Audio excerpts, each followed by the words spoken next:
Good evening అండి. Good evening అండి. So మొత్తానికి ఈరోజు కాకినాడ జిల్లా పర్యటనకు వచ్చారు జగన్మోహన్ రెడ్డి గారు. కూటమి ప్రభుత్వం మీద విరుచుకుపడ్డారు.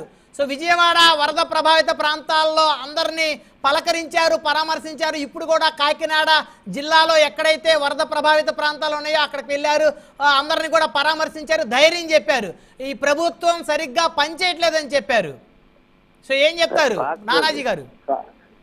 పాస్పోర్ట్ వచ్చేదాకా ఆయన అలాగే చెప్తాడండి. పాస్పోర్ట్ వచ్చేదాకా ఆయన ఏదో కాలక్షేపం చేసుకుంటాడు. ఆయన పాస్పోర్ట్ వచ్చిన తర్వాత ఆయన ఎక్కడికి వెళ్ళిపోయిన ఆయన మీద ఇక్కడ ఎవరు మాకే కాదు, ఒక్క వైసీపీ శ్రేణులకు కూడా ఎవరికి నమ్మకం లేదు, ప్రజలకు నమ్మకం లేదు.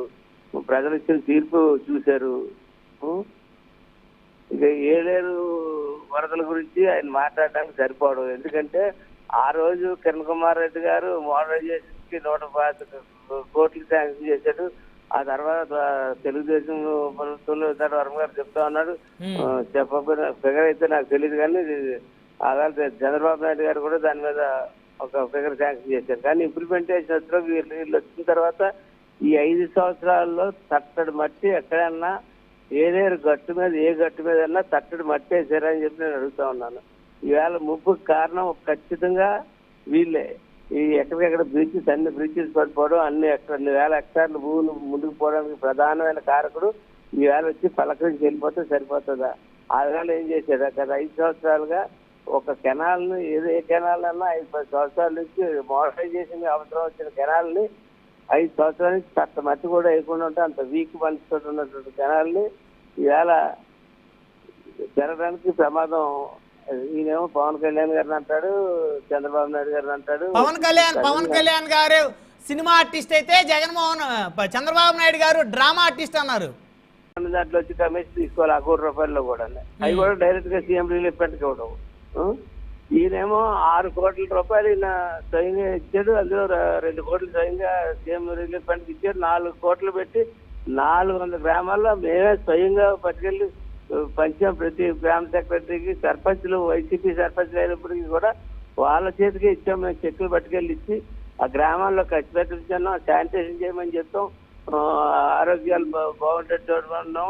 ఎక్కడన్నా చిన్న చిన్న బ్రీచ్లు వచ్చినా చిన్న ఇది వచ్చినా చేయమని చెప్పి మనుషులు స్వయంగా పట్టుకుని వెళ్ళి ఇవ్వడం జరిగింది.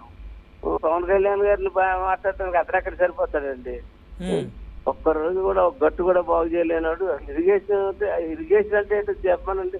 అసలు రాష్ట్రంలో ఎన్ని ఇరిగేషన్ ప్రాజెక్టులు ఉన్నాయో ఒకసారి అని చెప్పానండి. సో మొత్తానికైతే వరద ప్రభావిత ప్రాంతాల్లో కాకినాడ జిల్లా వ్యాప్తంగా ఎక్కడెక్కడైతే వరద ముంపుకు గురయ్యాయో అక్కడ మీరు కూడా పర్యటన చేశారా నానాజీ గారు? నేను తప్పకుండా ప్రతి చోటకి వెళ్ళి వచ్చానండి. చాలా ప్రాంతాలు అన్ని మా ప్రాంతాలు వెళ్ళినాయి. కానీ నిజంగా జిల్లా యంత్రాంగం కానీ, జిల్లాలో ఉన్న రాజకీయ నాయకులు కానీ ముందు చూపు, దీనికి జరిగిన తర్వాత కాదు, ముందు చూపు, వరద వచ్చేటప్పుడు ముందు చూపు తీసుకున్న నిజంగా కలెక్టర్ గారిని కూడా నేను ప్రశంసిస్తున్నాను. ఎందుకంటే చాలా ముందు చూపుతో గత 3 రోజులుగా ముందు చూపుగా తీసుకుని ఇంత ఫ్లడ్ని దాని అసలు తేలిన పాయింట్లు మునిగిపోవాలి, కాకినాడ రూరల్ మునిగిపోవాలి. 3 రోజుల నుంచి నేను ఆందోళన చెందుతా ఉన్నాను. ప్రతి చోటకి వెళ్ళి చేస్తా ఉన్నాను, ప్రతి ఒక్కరిని కూడా. కానీ టైలెంట్ పాయింట్ కి ఆఖరికి 500 క్యూసెక్ నీరు కూడా రాలేదు. ఎక్కడికెక్కడ చాలా చోట్ల పొలాల్లోకి వెళ్ళిపోవడం, ఊర్ల మీదకి వెళ్లకుండా డైవర్షన్ చేసుకోవడం చాలా చాలా నీట్ గా చాలా చక్కగా బాగా చేశారు. అంటే అటెండ్ అయ్యారు. ప్రతి చోట కూడా చాలా ఊర్లో చాలా మహా అయితే ఒక 10 ఊర్లు పులుగుంటాయి తప్ప మిగిలిన చోట అంతా పొలాల్లోకి వెళ్ళింది. రైతులు అయితే మటుకు భారీ ఎత్తున నష్టపోయారు. ఆ నష్టానికి కారణం గత 5-10 సంవత్సరాలుగా 5 సంవత్సరాల నుంచి ప్రత్యేకంగా 5 సంవత్సరాల నుంచి మట్టి కూడా గట్టు మీద వేయకపోవడం కారణం. రైట్, ధన్యవాదాలు పంతో నానాజీ గారు ఫోన్ లైన్లో అందుబాటులోకి వచ్చినందుకు.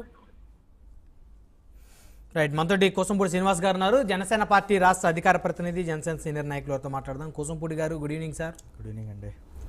సో మొత్తానికి పిఠాపురం వెళ్ళారు జగన్మోహన్ రెడ్డి గారు. సో పవన్ ఇలాఖాలో జగన్మోహన్ రెడ్డి గారి కాలు మోపటం అనేది